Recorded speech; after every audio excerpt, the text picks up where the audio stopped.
तो यहाँ हम बात कर रहे हैं हाइपर लूप की, जो बहुत जल्द ये जो सपना है आपका एक जगह से दूसरी जगह फास्टेस्ट रूट से जाने का, वो शायद सच हो सकता है। ये सपना नहीं रहेगा, बहुत जल्द हकीकत भी बन सकता है। मेरे साथ विद साहब है यहाँ पर, रेलवे के फॉर्मर बोर्ड मेंबर है। सर, क्या आपको लगता है कि जो ये हाइपर लूप प्रोजेक्ट है ये कमर्शियली वायबल है भारत के लिए?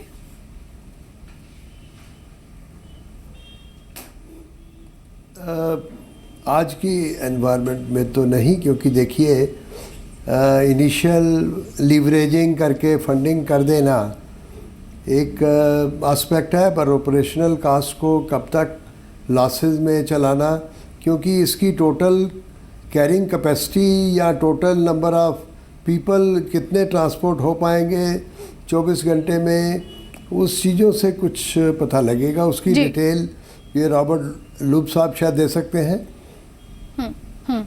And Rob, I actually want to understand from you that what sort of funds will actually Hyperloop require to have this kind of project in the country? So our company's already raised $160 million, and we're raising more capital for the development of the technology today, but also there's the projects. So we do see a lot of interest from very large scale institutional investors, sovereign funds, pension funds, those who invest in infrastructure. And there's a lot of interest in this technology because, quite frankly, it could make a lot of financial sense in a country of this size, with as many people, with as much opportunity to really improve on today's transportation alternatives. So we are looking at infrastructure projects that would be created here that would cost in the billions of dollars, and we will be absolutely a partner in raising that capital to make those projects a reality. चलिए, बहुत बहुत शुक्रिया Rob आपका हमारे साथ जुड़ने के लिए। साथ ही साथ विद साहब आपका भी बहुत बहुत शुक्रिया यहाँ पर, और उम्मीद यही करते हैं कि बहुत जल्द हाइपर लूप, जो अभी सिर्फ नई नई शुरुआत है इस टेक्नोलॉजी की, वो बहुत जल्द सपने में तब्दील हो जाए। लेकिन देखिए, दिल्ली वासियों के लिए एक अच्छी खबर अभी से है।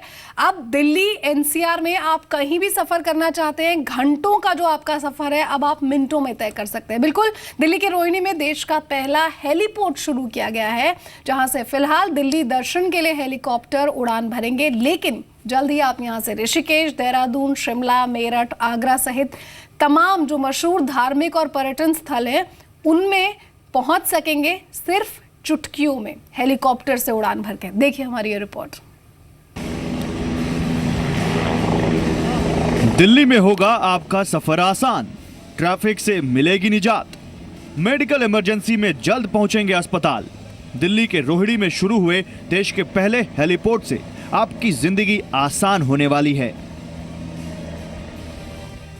Today, Pawan Hans is coming out with this infrastructure, like excellent infrastructure, which will take helicopters to another level. इस हेलीपोर्ट के बनने से इंदिरा गांधी अंतर्राष्ट्रीय हवाई अड्डे पर बोझ भी कुछ कम होगा। 25 एकड़ के दायरे में बने इस हेलीपोर्ट में एक साथ 10 हेलीकॉप्टर उड़ान भर सकते हैं और उतर सकते हैं। इस प्रोजेक्ट पर करीब 100 करोड़ रुपए की लागत आई है, और इस हेलीपोर्ट में बनी इमारत में एक बार में करीब 150 यात्री रुक सकते हैं। इस हेलीपोर्ट का संचालन सरकारी कंपनी पवन हंस करेगी। ये नेशन का पहला इंटीग्रेटेड हेलीपोर्ट बना है जी। इसको हमने 25 एकड़ के प्लॉट के ऊपर जो डीडीए से हमने लिया था और 100 करोड़ की इन्वेस्टमेंट के साथ बनाया है। ये स्टेट ऑफ आर्ट हेलीपोर्ट है, one stop solution for helicopter industry. इसमें हमारा 150 पैसेंजर्स का टर्मिनल बिल्डिंग बना हुआ है, जो आप देख रहे हैं यहाँ पे। उसमें सब फैसिलिटीज़ हैं। It is an state of art terminal. फिलहाल नए हेलीपोर्ट से दिल्ली दर्शन के लिए हेलीकॉप्टर उड़ानें होंगी, लेकिन जल्द ही यह हेलीपोर्ट उत्तर भारत के हेलीकॉप्टर ऑपरेशन के केंद्र के रूप में काम करेगा। ऋषिकेश, देहरादून, शिमला, मेरठ, आगरा, बहादुरगढ़ सहित मशहूर धार्मिक और पर्यटन महत्व के स्थानों के साथ साथ एनसीआर के शहरों तक हेलीकॉप्टर उड़ान भरेंगे। देश में हेलीकॉप्टर सेवाएं बेहद सीमित है। यही वजह है कि सरकार नए हेलीपोर्ट के जरिए हेलीकॉप्टर सेवा को विस्तार देना चाहती है। हेलीकॉप्टर से जुड़ी तमाम सुविधाएं, फिर चाहे पर्यटन हो या फिर स्वास्थ्य सुविधाएं, इनको विस्तार और हकीकत में तब्दील करना चाहती है। कोशिश यही कि इन कदमों के जरिए एविएशन के अच्छे दिनों के सपने को भी साकार किया जा सके। कैमरामैन शंकर मलिक के साथ समीर दीक्षित, दिल्ली, जी मीडिया।